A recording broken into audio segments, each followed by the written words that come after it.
On Russian Mother's Day, a carefully choreographed meeting between President Putin and mothers of Russian soldiers fighting in Ukraine. The table laden with tea, cakes and bowls of fresh berries. As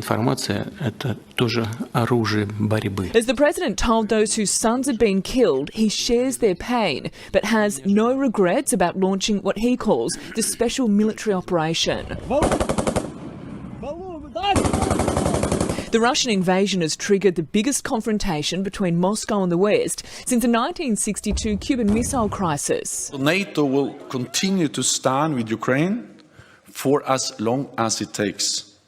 We will not back down. European presidents gathering to discuss air defences after the recent missile strike in Polish farmland. Poland's President Duda calling for German air defences to be placed near the Ukrainian border.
The European Union has called an emergency meeting of Home Affairs ministers to discuss migration.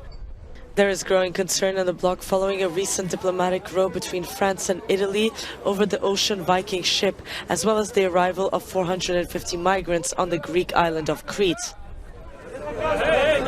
The Cypriot Minister of the Interior was one of the many politicians to express his fears. We are seeing that traffickers are adopting new methods and means. Now they use large private boats, commercial ships, to transport migrants.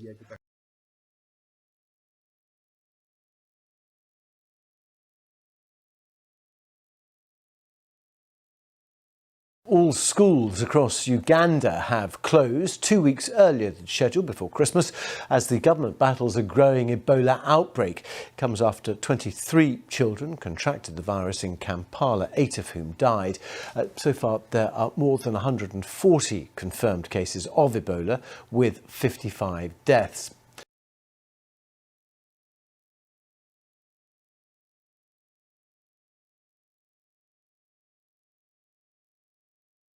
A nationwide truck driver strike is causing disruptions in logistics. Ceremonies to mark the start of the strike were held on Thursday morning at the 16 regional branches of the Cargo Truckers Solidarity under the Korean Federation of Trade Unions.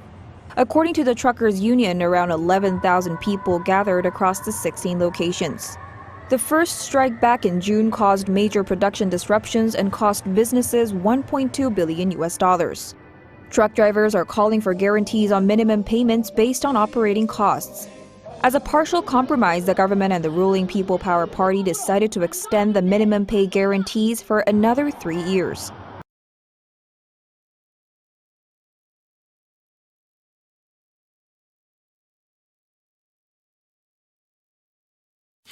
Well, the Russian parliament has approved a new law further restricting the rights of the country's LGBTQ community. Duma lawmakers unanimously approved legislation banning all forms of what it called propaganda of non-traditional sexual relations. The bill expands a previous law that banned positive depictions of such relationships to underage people.